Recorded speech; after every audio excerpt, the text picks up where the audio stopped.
And welcome back. We have been talking about the expansion of the universe. We've been talking about the age of the universe. We've been talking about cosmological redshifts, how as the universe expands, photons underneath it increase in wavelength. And that gives us an opportunity to relate those two things.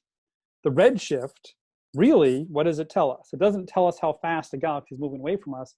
It tells us how much the universe has expanded since that photon was emitted by that galaxy. And that tells us the scale factor of the universe, how much the universe has expanded in that time. And that's directly related to the redshift z. The more a galaxy's photons have been redshifted, the more that light has been redshifted, the smaller the scale factor of the universe was when that photon was emitted. So this is a normalized parameter, the scale factor r. It's a measure really of how much smaller the universe was when the galaxy was emitted. R is 1 in the present day universe. At previous times, the universe was smaller, and so r was less than 1. And z, this RU tells us for a given galaxy how much smaller was the universe, what fraction of the size of the current universe was it when that photon was emitted, and we can tell that by how much the wavelength has expanded in the meantime, right? And here's the formula. RU is 1 over 1 plus z. So this tells us that at a given z value, what scale factor the universe was when that we're seeing for those galaxies today, when the photon was emitted from that galaxy long ago. It's a little confusing. Let me try to say that a little bit better. The scale factor tells us what fraction of today's size of the universe was when a photon left that galaxy that we're just getting now. Let's do a couple of examples. How about z equals 1? We know that RU is 1 over 1 plus z. So if z is 1, this is just 1 plus 1 plus 1, 1 over 1 plus 1. That's a half, or 0.5. So what is this telling us? This is telling us that in the time that photon that we're just receiving from that galaxy traveled through the universe to get to us, the universe has expanded by a factor of 2.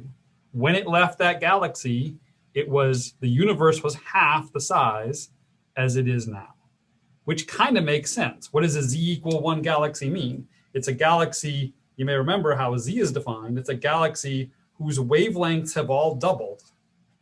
Well, what has to happen for the wavelengths of a photon to double? Well, all of the distance scales in the universe must have doubled in that time, which means that when that photon was released, the galaxy had half its present size. How about z equals 0.25? 1 over 1 plus 0.25.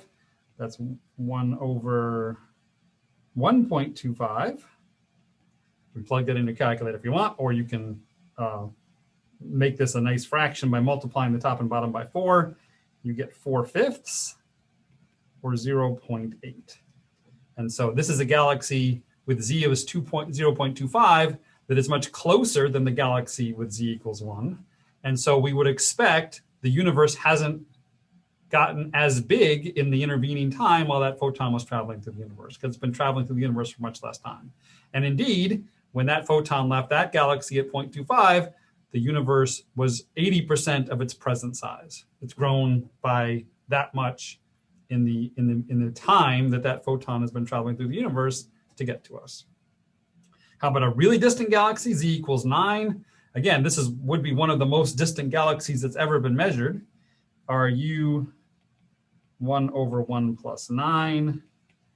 This is 1 over 10, or 0.1. And so this is a galaxy which is at the edge of the visible universe. That photon has been traveling through the universe for most of the age of the universe. And in fact, the universe was 90% smaller then than it is now. It has increased by a factor of 10 times in the time that that photon has been traveling through the universe to get to us. Is everything expanding? Now, this is an interesting question. Is it that the stars within the Milky Way are expanding? Is it that the galaxies in the local group are expanding? Is it that the planets in the solar system are expanding? Is it the atoms in our body are expanding? It's a great question, and it's an interesting question. And the answer is, if that were the case, and this is interesting to think about too, if it were the case that everything in the universe were expanding at the same rate, including the atoms in our body and the atoms in the Earth and the atoms and the planets in the solar system, we wouldn't really be able to measure it. Because if your ruler is expanding at the same rate, and by your ruler I mean everything else in the universe is expanding at the same rate that your universe is expanding, you can't tell if the universe is expanding because everything is expanding with it. The truth is, it's not. The Milky Way is not expanding. The solar system is not expanding. The atoms in your body are not expanding. In fact, local gravitational effects can offset what we call the Hubble flow, the normal tendency for space to expand between things. In fact, we know that this is the case because there are galaxies, specifically the Andromeda Galaxy, that is blue shifted. It's actually moving towards us. So on small scale, some of these very nearby galaxies are clearly not following the Hubble law. And you can see that in other parts of the universe as well. Here is a Hubble diagram showing a nice straight line slope with lots of galaxies with a little bit of scatter. This is an observational scatter though. This is a real scatter. Some of these galaxies are moving a little bit with respect to their local space. And you're seeing that in this diagram. In fact, this very large distribution of galaxies in the middle here is the Virgo galaxy cluster. Why is this so much worse? Why is the Hubble law so bad here? Well, it's not really that the Hubble law is wrong. It's not really that we've measured the galaxy's velocities wrong. It's that when you get large numbers of galaxies in a small region, they tend, just like when you get large numbers of stars in a small region, they tend to be moving really fast around one another. The same is true of these galaxy clusters. They tend to be moving pretty fast relative to the normal velocity flow. So if you were to stand at the center of the Virgo galaxy, you'd say, yes, this galaxy cluster is at rest relative to the continuum, but look, there's galaxies moving this way and that way. It's sort of like a swarm of galaxies. And these galaxies all have about the same distance, but some of them have very disparate and different radial velocities, and that can spread things out in this direction. This is real. These are peculiar velocities that go against the Hubble flow, but it doesn't make the Hubble flow not there. It certainly is. And this whole center of mass of this galaxy is moving away from us at almost exactly the way you would expect it to, given its distance. The Milky Way isn't at rest. We know that there is a universal standard of rest, and the Milky Way is not at rest. We're moving towards the Andromeda Galaxy, and the Andromeda Galaxy and the entire local group is moving towards something that we call the local supercluster. And so these gravitational effects can affect things on small scales, independent of the Hubble flow, but on large scales, the Hubble flow always wins. Okay, I want to end this particular class by doing a couple of class actions with you to sort of hopefully get these concepts straight in your head, maybe better than they already are. So let's take a look. So let's warm up with an easy one. Ready? Here's Hubble's law. Which of these graphs correctly reflects the relationship between the recessional velocity v(r) and the distance for galaxies as expressed by the Hubble law, A, B, C, D, or E?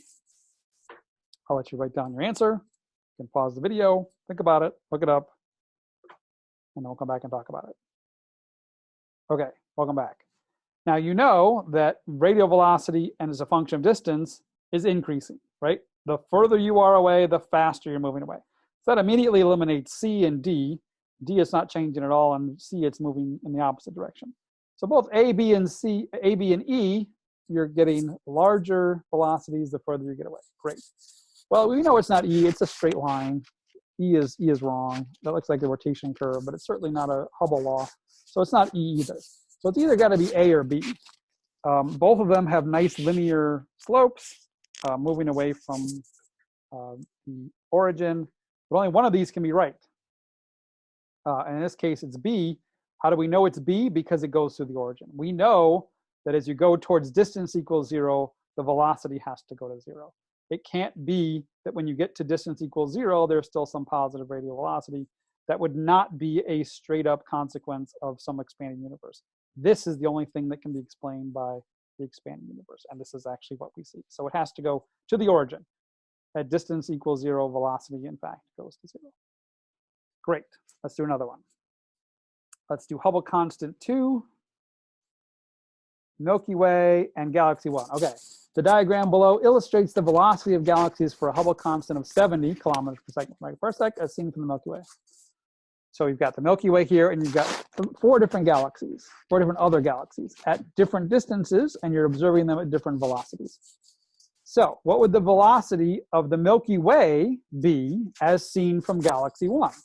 What we see galaxy 1 at a distance of 10 megaparsecs moving away from us at a velocity of 700 kilometers per second. What would galaxy 1 see for the Milky Way? Think about it. Okay, commit to an answer. Here we go. What would galaxy 1 see for the Milky Way? Well, again, from the galaxy 1 standpoint, everybody's moving away from them. Galaxy number 2 should be 10 megaparsecs away and moving at 700 kilometers per second. Galaxy 3 is 20 megaparsecs and moving away from them at 1400 kilometers per second. What is the Milky Way?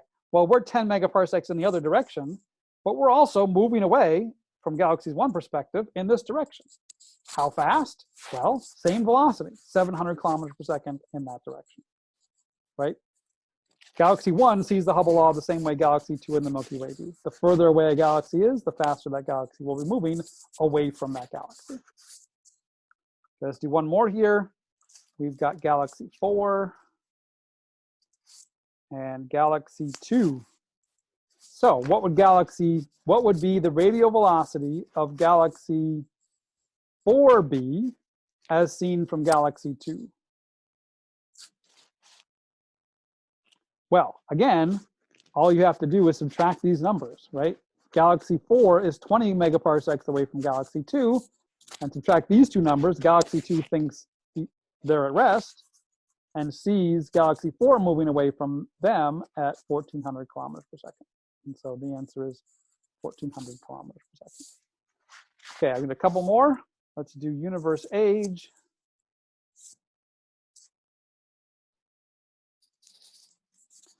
Okay, this is a good one. I like this. Which of the Hubble diagrams below predicts the youngest universe? Again, this is a normal Hubble diagram, velocity versus distance, velocity versus distance, velocity versus distance.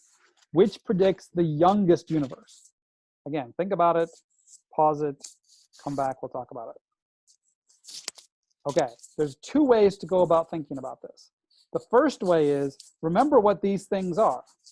Let's take this one, right? At a given distance, this tells us how fast that galaxy is moving away from us.